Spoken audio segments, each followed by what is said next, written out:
Hello and welcome to episode 9 of Talking Good Game, where tonight we will be reviewing the Bournemouth game prior to this afternoon. I'm Redhammer and I'm pleased to join us with Gonzo. Evening, Gonzo. Good evening. And also is Charlie. Hello, Charlie. Hello, thank you for having me back. Well, there's plenty of talking points. There's 7 goals, 2 penalties and a red card. So before we crack on, remember to subscribe to our YouTube channel and follow us on Twitter at hammers_chat. When we hit certain milestones on both social channels, we will do some giveaways, so do keep your eyes peeled. But anyway, first of all, well, it did take Bournemouth long, 11 minutes, and Callum Wilson had the ball in the net, and it wasn't too long after that, it was 2-0, and there was a bit of a disaster. Charlie, well, both goals were Creswell's fault, but weren't they? Yeah, pretty much. First one he should have cleared it was just simple as he didn't. He sort of faffed about with it. Ball was taken off him. Ball in the box. Then arguably Reed still should have been on his man. He wasn't. Callum Wilson just sort of ran around him and smashed it into the net. Second one was just, I don't even know what he was thinking there, to be honest. Like, bit of one-touch passing in the area. Yeah, why not? That's definitely not going to go wrong. Yeah, Song did it plenty last season, didn't we? Yeah, Song has the ability to pass though. We'll move on, Gonzo, we're quite modest on the show, but I'm going to praise us a little bit. Last week we got bang on. Scott said we had to change the midfield formation. We had to go wider or we're going to struggle. I pointed out that Bournemouth played a flat forward in midfield against Liverpool, and that Richie and Grado were very much their main men. You picked up on Jenkinson. He thought he was quite poor. He was miles off fitness and just match sharpness, and I also thought Creswell was one of our weaker performers last week, and Mahrez had sold him a few times. I think we were pretty bob on in terms of if we were in Eddie Howe's shoes, weren't we, Gonzo? Well, I think that was our 8th show, so we were bound to get something right just by the law of averages at some point, weren't we? Yeah. I think, I can only really talk on my bit, which was Jenkins, and I was worried after last week. And I'm even more worried now. I think I said he probably needs a little bit of time to get his fitness up. Now I'm wondering if it's fitness at all. I just thought the whole situation was quite strange with him. Bearing in mind, you just have to say his 4th choice at Arsenal. I found it very strange that he would sort of be interested in coming to us. He's running his contract down. He had 2 years left on his contract. I thought it would be a great position for him to say, do you know what, I'm not going to sign that new contract. I'm not going to get a look in. Bellerin's mustard. You've got Debussy there, and you pay 16 million for Chambers. I'm going to angle for a move to West Ham. 8 million transfer goes through, and that's fine. But the very fact that he signed a 5-year contract there and upped his money to £50,000 shows his heart lies elsewhere. I don't think his mind's on the job, to be perfectly honest with you. Do you agree with that, Charlie? No, not particularly. I don't think he'd be 4th choice at Arsenal. I think he'd probably be 2nd, and that might be pushing it. I mean, Bellerin, you could argue, could be better than him, but we don't know how he's going to play out this season yet. Debussy, I would say, is not better than him, categorically, at least at Arsenal. At Newcastle, different story, but at Arsenal he's been next to rubbish. I think, I said this before, it's like he had to choose between going to play first team and picking the club of his dreams, his childhood club, and Arsenal have obviously said to him, look, we'll sign you up to a long-term deal, we'll come back next season, we'll see how the other right-backs play out, and then we'll see where you are then. And for him it made sense as a career move, but for us, I would have bought Kieran Trippier. That's what I said before, I stick to that. But I like Carl Jenkinson, and I think we've paid $2 million really to just put off solving this right-back problem for another year. But I wouldn't drop him or anything. I'm not criticising him too harshly. Well, let's get back to the game since Gonzo decided to take us on a very diverted route. But Creswell has tweeted since the game. He has tweeted that he takes full responsibility for the game. He simply wasn't good enough. He did 2 sloppy mistakes, and he's apologised to the lads and the fans. Another player that has sent out a tweet, which I will speak about in a second. Gonzo's not on social media, and a lot of yous won't be either, but it was Bona. He sent out 2. His first one said that he was haunted and unhappy with the match, and he has to accept the coach's decisions. He was disappointed when he had to go back to the bench after just 35 minutes. He then went on to say he wasn't playing badly, he doesn't give up, and we don't give up. Gonzo, is that a bit of an alarm for you that our new signings already voicing concerns like that? Well, you got a true reaction here. I didn't know that. I don't know what all these people are doing on social media anyway. I don't like it, to be perfectly honest with you. Obviously we do it, and fans want to chat. I don't like all this instant reaction from players after the games. That I'm really surprised. I thought he was injured. He looked the best one, in my opinion. He looks strong. I mean, really is a physical presence. He was turning away from the guy, winning the ball, turned away, bringing the ball out of defence. Not that anybody played brilliantly, but he looks a decent player to me. Crikey, I mean, what a thing to... I didn't know that. What a thing to do to somebody after 35 minutes. A new player. What's that going to do to his confidence? I mean, no, not good. You know I thought Tompkins should have been playing anyway, because you've got two left-sided central defenders there, and I think we need a lefty and a righty there, but blimey, no, that's a bad move.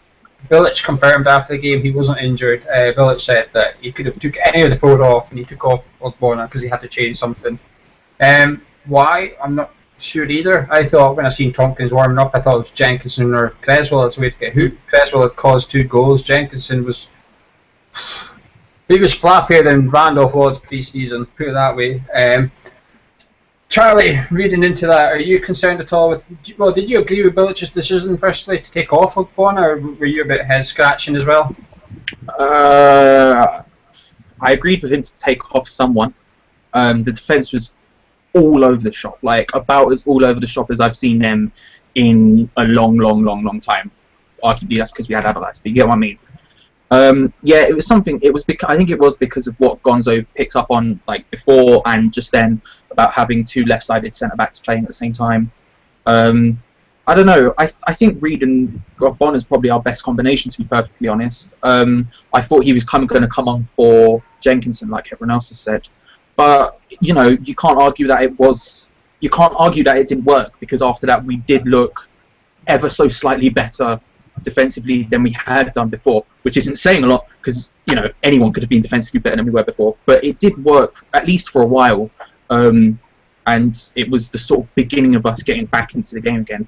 So I'll counter that though. But the reason I think we look better is because Bournemouth sat back in the second half. They came out to defend their 2-goal lead, but also. Not long after that sub, Wilson skinned Tompkins at the halfway line, was away and laid off King, who should have scored, but Randolph made that good save. That would have been game over then. But, well, second half came. Off went Nolan at half time, and one of the questions is from Billy Wiz from the forum and on Twitter. He says, well, Gonzo, we'll put this to you. He asked what does Nolan bring to the team, but let's not do that. We've covered that before, but his other part of the question was... He was replaced at half-time. We won the second half 3-2 without him. Is that a coincidence, or is that a sign that about Nolan? No, well, listen. I mean, Billy posts all the time on the forum. He's a good poster, isn't he? No, I mean, he's there's no accent there. He's got it right about Nolan. The team is very poor with Nolan in it. You know, there's no doubt about it. Listen, if you said we've gone over that old ground. It's more of a problem tactically. Did we win the second half? I guess we did. I hadn't even looked at it in those terms, to be perfectly honest with you. I just see it as a humiliating loss, in all honesty. I just think there's a bigger problem with the tactics, and he needs to get it right. You can get lost in this, giving it a label. Is it a Christmas tree? Is it a diamond? Is it this, that, or the other? All I know is that the midfield are very, very compact. We are not wide enough, and what's happening is the fullbacks, who were crap, let's be perfectly honest with you, don't have a lot of cover. By the time those wide guys, and poor old Coyote's playing wide a lot, I mean, that's not where you want him. By the time they've actually tracked and pulled wider to get their position, the opposition's fullback and the winger already doubled up on our fullback. So there's a real problem with width in that formation. I'll tell you what, he better sort it out. He should have seen it with the Leicester game. I don't know what he can do. I'm not tactician, but I do know that shape is isolating Sacco and it's lacking in any width, and we really need to be getting the ball to Payet more and getting some support next to Sacco. That much I know. Charlie, obviously after half time we've got the pen, Noble chucked it away, just like the pen you'll see in the Premier League this season. Coyote scored. Did you think it was game on? Did you think we were going to go on and win the game? Yes. Yeah, I did actually. I think once we got it back to 2-2, 2-1, I was still a little bit sceptical. But I think once, because of what happened last week and us getting back 2-1 and then sort of stepping back a bit, the fact that we pushed on again and then got a second goal, I was like, we might actually be able to pull this one off here. And then we did the exact same thing again as we did against Leicester. We sat back. We took our foot off the pedal. We started to pass slowly again. There was no urgency in our play. And, you know, Gonzo's right. You know, Sacco consistently, and this was in pre-season as well, has looked completely isolated. Like, even when someone is playing up front with him, he just looks isolated because there's no one there with him. Whoever it is drops off too much or doesn't get forward enough or whatever it is. I don't think it's a problem of shape. I just think it's a problem with personnel. You know, Zarate drops off too deep and then doesn't get forward quick enough. Nolan, if he does drop off, doesn't have the physical capabilities to get forward anywhere near as quick as any other person on the football pitch. So I think it's more a problem with personnel more than shape, at least with the front two. But yeah, he just continues to get isolated, and until we sort that problem out, which I think we did in the second half because we changed our shape, we had 3 people just behind the striker, and it helped. Matt Jarvis, you can say what you want about him, at least he's got the pace to keep up the game. But yeah, I thought we were going to push on, but we didn't, basically. Yeah, it was a good goal for their third one when Grado played it Hughes, dummy Jenkinson and curled it past Randolph. Mm-hmm. Then I think everyone's seen, Gonzo, could you see what was awaiting to happen when that high ball came for Jenkinson, and he wasn't really looking like he was going to deal with it, and Grado was steaming down on him right at the end. Could you see that penalty coming?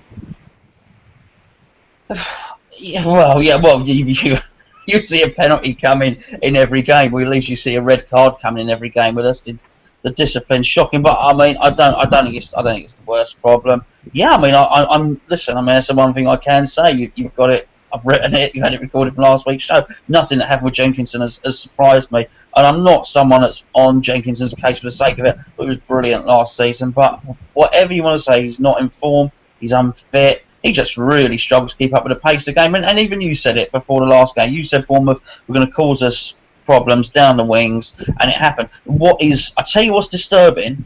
That is, some bloke sat in Scotland can figure it out. Some fat plumber can figure out what's going on tactically, right? But the manager can't look at it and see those glaringly obvious things.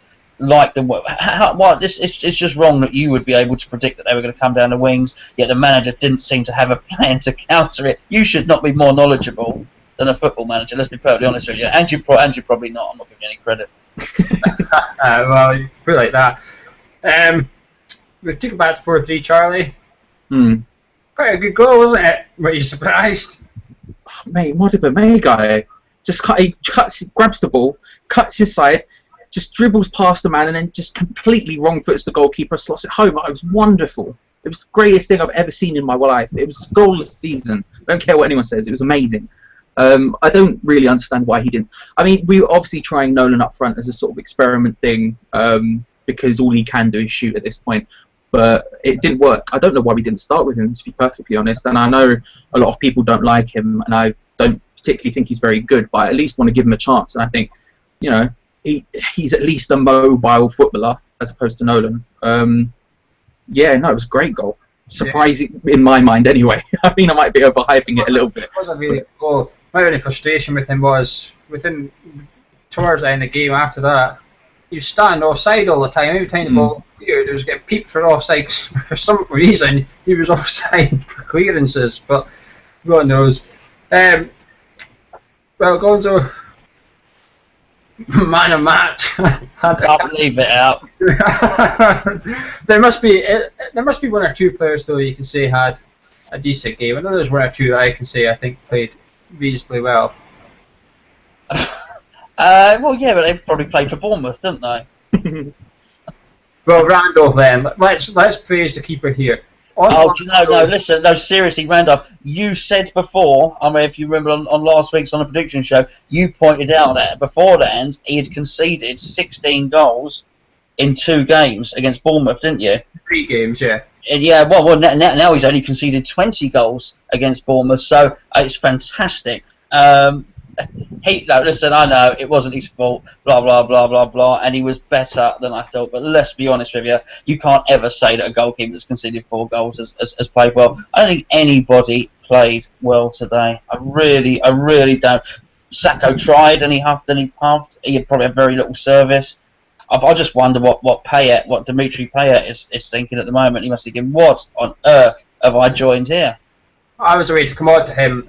Charlie, Yes. I was very disappointed by him today. He made a couple of decent passes in the first half, but he just seemed to go missing in the second half. He's the type of player that I was hoping would grab games like this by the scruff of the neck, step up in class, and just ooze quality all over the place. But I don't think he got the service. I know you two have spoken about Sacco not getting the service. I don't think he got the service to give Sacco the service. I think like St. Noble, Jackson, Creswell need to be when they get the ball, they need to be looking to see where he is and slipping it into him straight away so he can turn on the defence and go for it.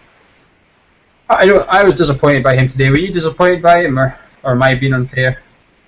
I was disappointed with him, yeah, but I think it's a lot like Song last season, where he's trying to force passes where they aren't there just because the movement ahead of him is not there. The problem with Song a lot of the time in the second half of last season was he was picking the ball up, turning, and then looking to lay people off, and there was like zero movement ahead of him, and so he can't do anything. He has to either dribble one place too many or mislay a pass to someone else, right? And so I think it was a lot of the problem with that was he was collecting the ball, turning around to play the ball through, and because Sacco gets isolated, that means practically the entire Bournemouth defence can just concentrate on just like pushing Sacco out of the game essentially, and so Payet's forced to try to force passes through when there's none to be had. And yeah, like I said, in the first half there was a few good passes. The second half there was virtually none. I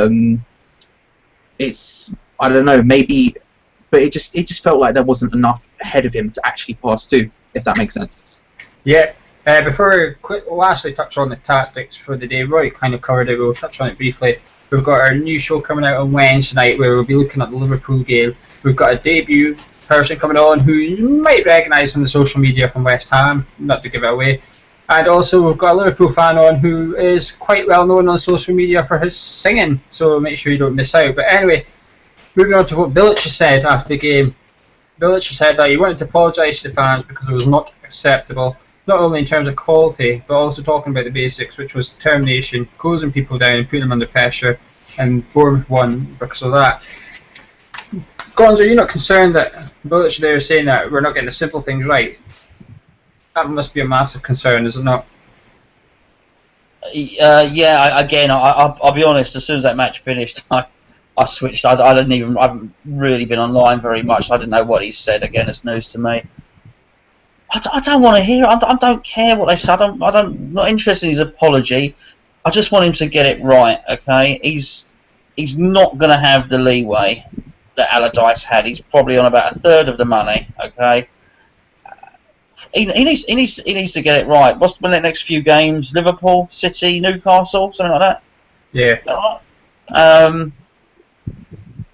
Look, Leicester at home, Bournemouth at home. We've got to be winning them.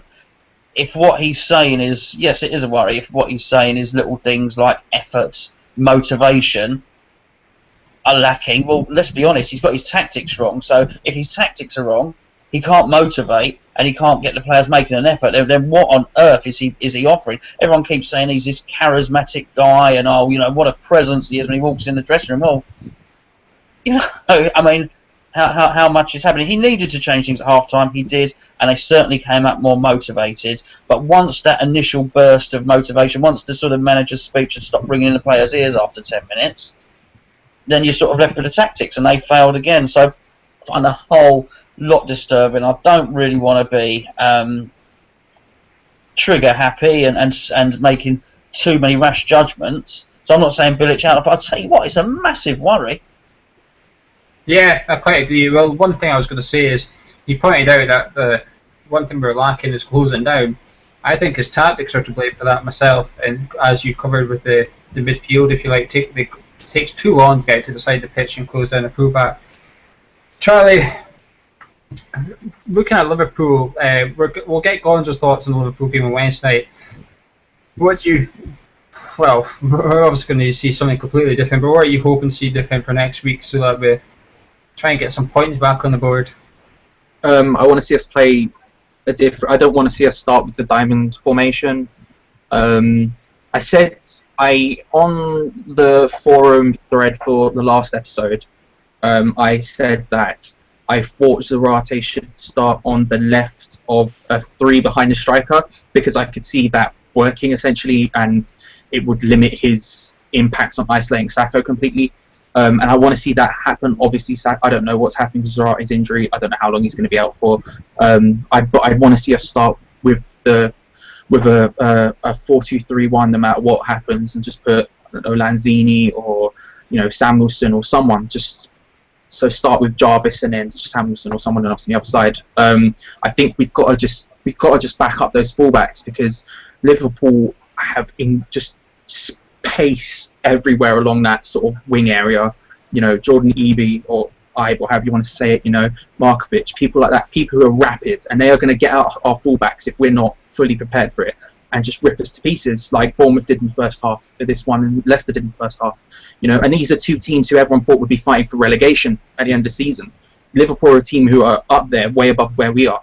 And so that, for me, that's got to be the number one thing to address for the next match. And I just want to see us bring in a winger. I've been shouting it for ages. We need one. We're crying out for a winger. We have been for weeks at this point. I don't trust us to buy one, but we need one. Well, speaking about buying someone, just touch on news. We're not going to discuss it. We'll discuss it on Wednesday night. But Alex Song has failed the medical allegedly yesterday. He's supposed to be getting a second chance next week to get through with it. So we'll wait and see how that. Reports today suggested that James Collins was offered on loan to QPR to try and lure Rob Green here in time for the game, but James Collins didn't want to go to QPR, so that fell through. And also, we're going to be looking to get our striker situation wrapped up by the middle of next week. So hopefully next week we'll be celebrating Yilmaz joining. Oops. Hopefully we'll see a new striker here next week. But anyway, Charlie, thank you very much for joining us. Thank you. Shout out to my boy Darren Randolph. You know it. Okay. And Gonzo, thank you for that. And we'll see you again on Wednesday. We look forward to hearing your views for the Liverpool game. Look forward to it, mate. Thank you. Thanks, no bother. And remember, guys, Sporty Mama has got tickets up for grabs for her event with Trevor Brookins. She didn't manage to get him. Matt McAvenny and Tony Cotty. If you want to know more details, just pop onto the forum and make sure you give her a follow on Twitter and Facebook. But thank you very much, guys, and good night.